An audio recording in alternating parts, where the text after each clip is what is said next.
Hello everyone, শুভ সকাল বন্ধুরা। তোমরা সবাই কেমন আছো? আশা করি সকলেই ভালো আছো। তো সকাল সকাল শরীরটা ভালো ছিল না, তবুও দেখো ঘরে কাজকর্ম সেরে নিচ্ছি। তো তখন আমি ভয়েস ওভার দিয়েছি, কিন্তু শরীরটা এতটাই খারাপ ছিল আমার, সেটা আওয়াজটা সেরকম আসেনি, তাই এখন আমাকে আবার ভয়েস দিতে হচ্ছে। তো আগে ঠাকুরের জিনিসটা মুছে নিচ্ছি, কারণ ঘরটা যেহেতু মুছবো, তারপরে এটা করলে আবার ঘরে নোংরা পড়বে, তাই এক্সট্রা একটা ন্যাকড়া দিয়ে ঠাকুরেরটা মুছে নিচ্ছি। তো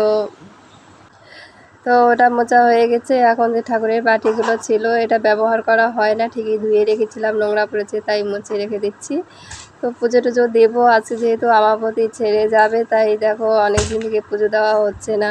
তো সব কিছুই তো কেমন হয়ে আছে, ঘর দুয়ার ঝাড়া হয়ে গেছে, এখন শুধু ঘর মুছে নিয়ে থালা বাসন মেজে স্নান করব। তাই আমি এখন ঘুম থেকে উঠেছি প্রায় 5:30টার দিকে। তো কাজে ধরেছিলাম ঠিকই, কিন্তু শরীরটা মানে এত শ্বাস নিতে অসুবিধা হচ্ছিল, পারছিলাম না বলেই 6টার দিকে একটু আধা ঘন্টা রেস্ট নিয়ে তারপরে কাজে ধরেছি।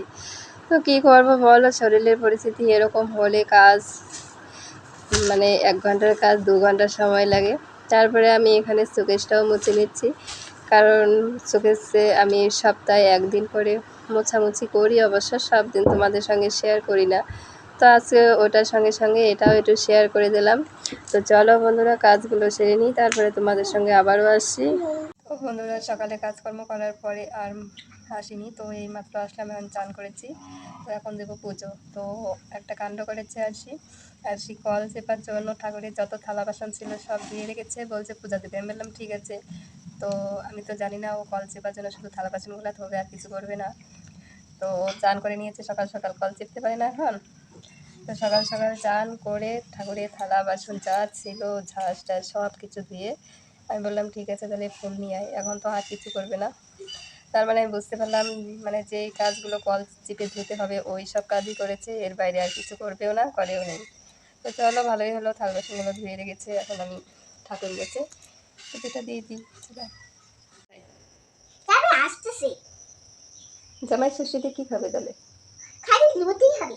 হ্যাঁ হ্যাঁ, তাহলে তো তোমার খরচা লাগবে না, টাকা পয়সা খরচা হবে না। হ্যাঁ, রুটি খাওয়াই তো ভালো। আমরা তো ভাত খাই। হ্যাঁ, জামাই তো রুটি খায়। বলবা ভাত খাইতে? হ্যাঁ, বলছিলা ভাত খাও। হ্যাঁ বলছিল, তুই রুটি খাবি। শাশুড়ির কি কষ্ট না, আবার রুটি বানাইতে হবে। জামাইটাকে আসতে দিও না বাড়িতে। কেন?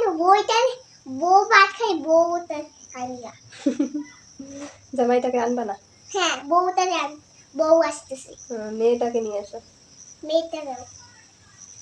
জামাই খালি রুটি খেতে চায়? হ্যাঁ। কেমন জামাই? হ্যাঁ, কথা বল না। তো তোমার মেয়ে জামাই তো ভালো না? হ্যাঁ, তোমার মেয়ে জামাই ভালো না?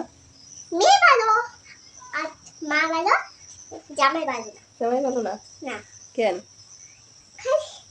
মেয়ে ভাত খায়, মা ভাত খায়, জামাই ভাত খায় না, জামাই খাই রুটি খায়। আম কাঁঠাল খায় না? মাছ মাংস খায় না? না। রুটি কি দিয়ে খাবে? রুটি রুটি সোজা সোজাই খাবে। তাহলে তো জামাই ভালো।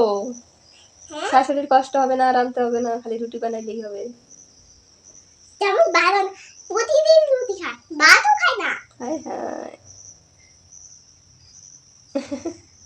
শাশুড়ি, ও শাশুড়ি, শাশুড়ি। তোমরা দেখো আমার পুজো দেওয়া কমপ্লিট। তো সকাল থেকে এখনও খাওয়া দাওয়া করিনি, রান্নাটা করেছি শুধু। তো পুজোটা দেওয়ার জন্যই আরও খাওয়া দাওয়াটা করিনি। তো চলো এখন প্রসাদ নিয়ে খাওয়া দাওয়া করবো। তো এখন একটু শুয়ে আছি, ভালো লাগছে না শরীরটা। সকাল থেকে তো অনেক কাজ ছিল, আজকে জানোই আমাবতী ছেড়েছে, ধোয়াধুয়ি মোছামুছি অনেক কিছু। তো সব কাজটা সেরে এখন বাজে একটা কত, 2টা বাজে। আমি জানি না, টেরি পাইনি এত, মানে কাজ করতে করতে না সময় কোন দিক দিয়ে চলে গেছে টেরি পাইনি। তো আর শিখাচ্ছে প্রসাদ দেখাচ্ছি তোমাদের। তো পুজো দিয়েছিলাম, সেই প্রসাদগুলো তখন খাইনি, তখন ভাত খেয়েছিল, তো পেটে সেরকম খিদে ছিল না, তাই এখন খাচ্ছে। আর আমি একটু শুয়ে আছি, মোবাইল দেখতে ইচ্ছে করে না, কিন্তু মোবাইলের নেটটাও একা একা শেষ হয়ে যাবে, তাই একটু দেখি। চলো, তো রান্না করছি ডাল, এখন খাওয়া দাওয়া করবো। তো সকালবেলায় ডাল সেদ্ধ করে রেখেছিলাম, কালকে আসবে গাড়ি। হ্যাঁ, দেখো আশিকে এখানে বিছানা করে দিয়েছিলাম ঘুমানোর জন্য, তো ঘুম তো হয়নি, শুধু শুধু